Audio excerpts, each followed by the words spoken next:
Hey guys, happy Hikeathon day 5 and the start of a new reading vlog.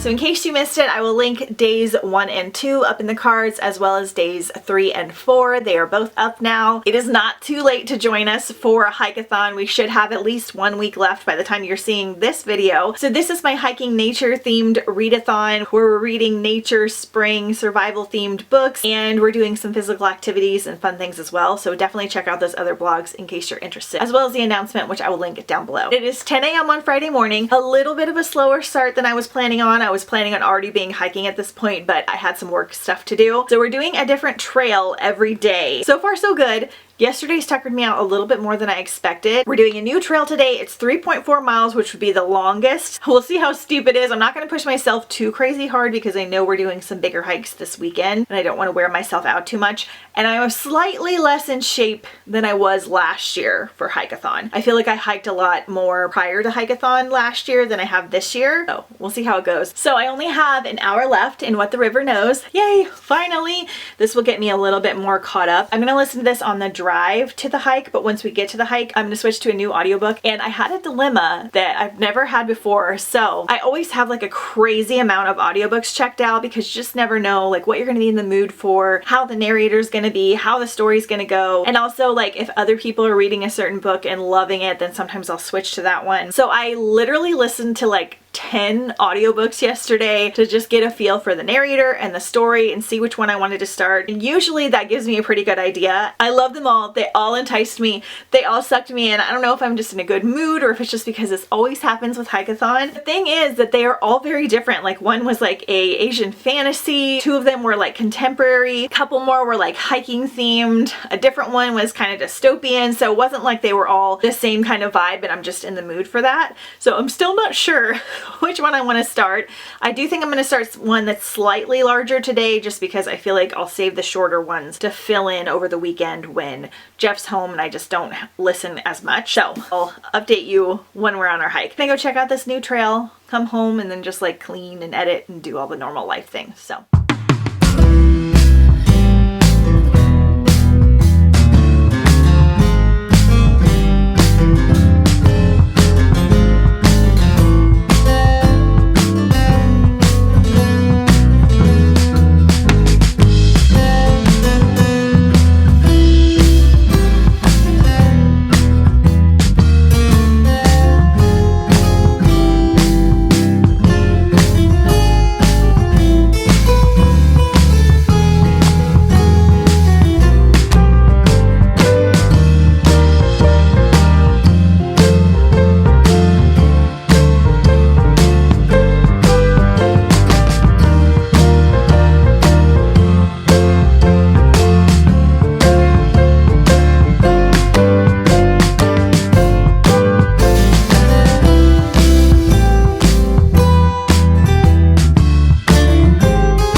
Attempting to film outside. It's really loud because it's like 4 o'clock. We had an amazing hike. That area was so cool. It had like 6 different hiking trails that you could go on. I'm not even sure the exact one that I took, And it was the first time that I went by myself that I felt like I needed a little bit more supplies. Like I had a backpack full of books to take pictures with, and I was like, there should really be like a map in here.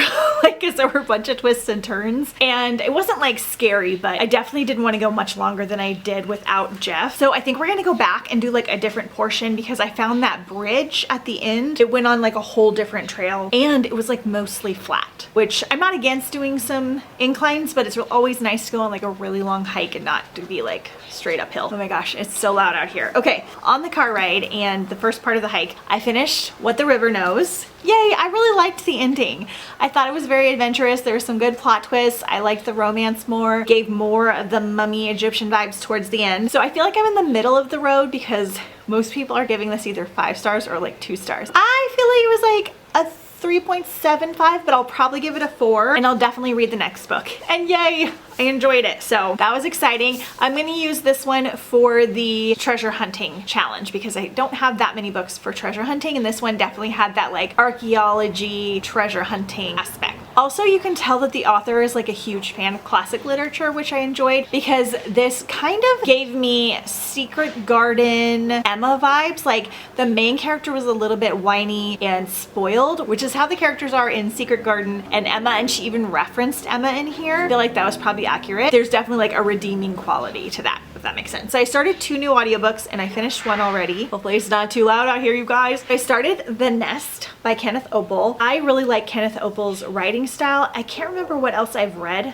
from him, but I really enjoyed it. I've had this book for a long time. I can't find it. It's in my mess of an office that is still a mess that I've talked about from every reading vlog, because I still haven't gotten new shelves or unhauled enough. So this is a weird, creepy middle grade novel. I don't know if it would be considered horror, but it definitely was like spooky. And it was about, I think he's a 10 or 11-year-old boy who just got a new baby brother who is sick, and the 10-year-old has kind of like OCD anxiety tendencies, and so that's talked about a lot. But the new baby brother is not doing well, and they're trying to like figure out what to do with him, and he winds up having these dreams where these angels come to him and say they're gonna fix his brother, but things are kind of dark and sinister. It has a lot to do with wasps and things. I'm gonna count this one for bugs on the cover. It works really good for that. This is like a 3-hour audio, so it took me like an hour and a half. This was dark and creepy. They did talk a lot about the like kind of mental health aspects. Personally, don't know how middle graders will feel about this. I did see some reviews saying that their middle graders really loved this book, but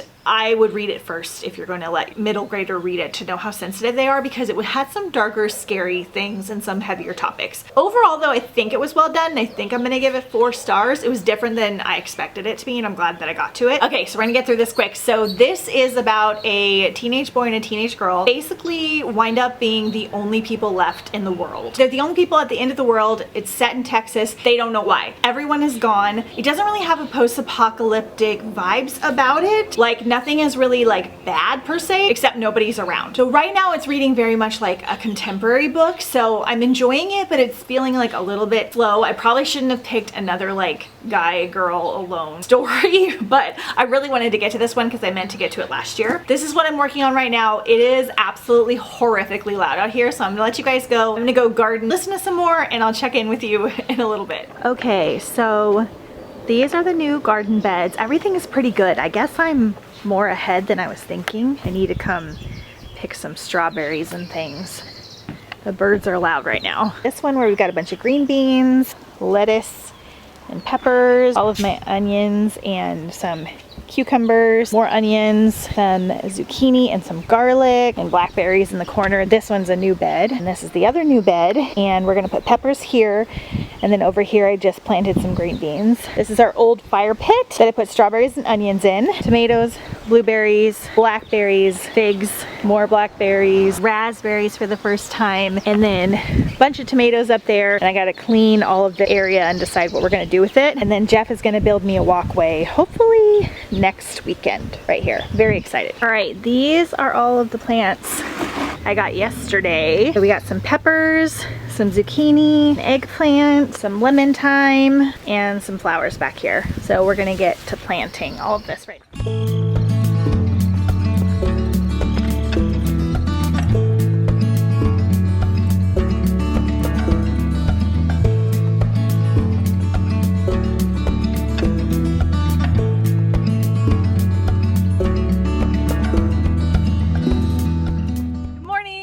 Hikeathon day 6. Jeff and I went and got some coffee at a really fun place that's like camping themed, and now we are doing our hike for today, so come with us.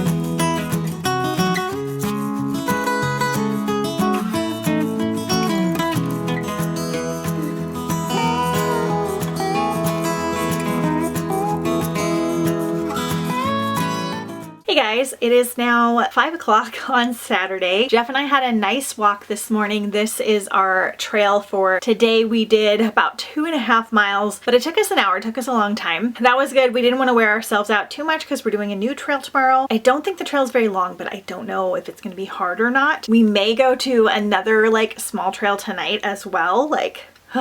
Everything's going so good. So I have reading updates, but before I do that, I want to show you guys some things because I've been getting some things that I wanted to show you and I just haven't taken the time to do it. So I got some new hiking shoes in the mail. These are actually just barefoot shoes because they are wide enough that they allow your toes to kind of grip and move things, and these have really helped my back, and they're like really flexible. So you use all of your feet and toe muscles more because of this. Having like larger soles is actually bad for your feet because it keeps them like stationary and you don't move all your muscles, and these have really helped me. So I needed some new ones, so I got some new green ones which are very like hike-a-thon appropriate, I felt like. Then at Bass Pro the other day, I get a new tank top. I got this Salt Life because it looks like me and Ledge. I actually never paddleboarded, but very like beachy and appropriate. At Ross on Thursday I got two things. I got this cute Herbology sweater which I thought was good for like hike-a-thon and like nature springtime. So it's a little Harry Potter Herbology like sweater. I have a problem with these like cozy sweaters. And then I got a beachy one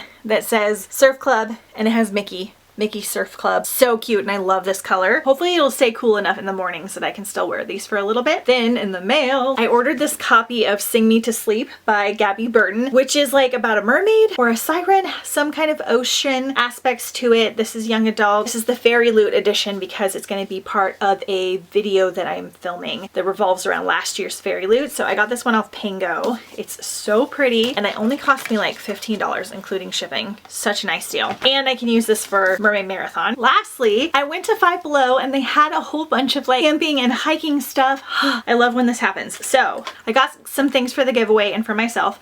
I got these happy little tree mints for the giveaway because I thought that was like super cute. They had a patch, so I got another patch. This is the Outdoor Adventure Club. This was like $2. And then I got some enamel pens. So they had Find Your Wild, Never Stop Exploring, and then they had one that said Take a Hike, and it has a little shoe. How cute is that? So I got some for the giveaway and for myself. And then I got this little Mystical Places Illustrated Inspired Traveler's Guide book. So I think it's supposed to have like really cool places that have some kind of like mystical lore around them. And they have like really cool illustrations. So I need to read this. Sounds amazing. So reading wise, I went outside and gardened today after we got back from our hike. And I finished You, Me, and The End of the World. And this one really took me by surprise. It wound up being different than I expected it to be, and I really enjoyed it. It doesn't really have a survival element because they're just alone in the world and they don't really know why, but you do get to find out why. And there's also like a little bit of like magical elements to it, and the romance is really cute. So this one reads a lot more like a contemporary, which is like a little bit of magical surrealism, and it's a romance. No spice, of course, because it's young adult. I am very picky with contemporary, and I loved this. I really did.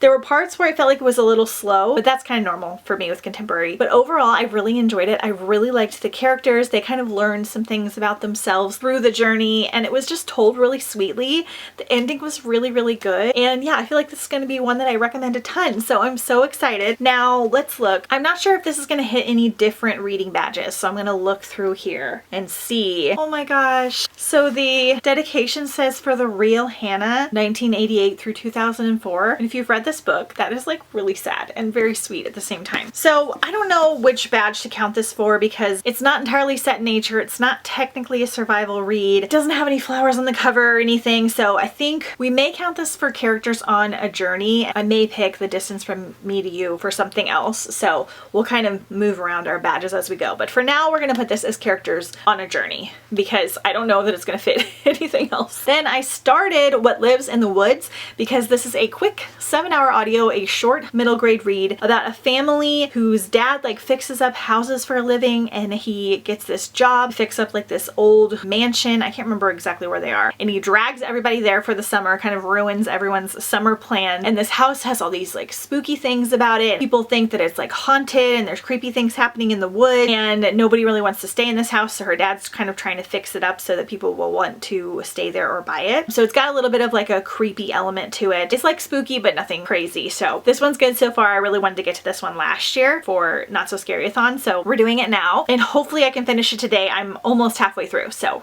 doing great. So for now, I'm going to go sit my butt down and physically read because I have this reading vlog edited except for this part and up to date and ready to go for tomorrow. And most of my cleaning and stuff is done and it's Saturday and I'm just going to go sit and read a little bit until we need to make dinner. That's it for now and I'll talk to you soon. Trail number 2.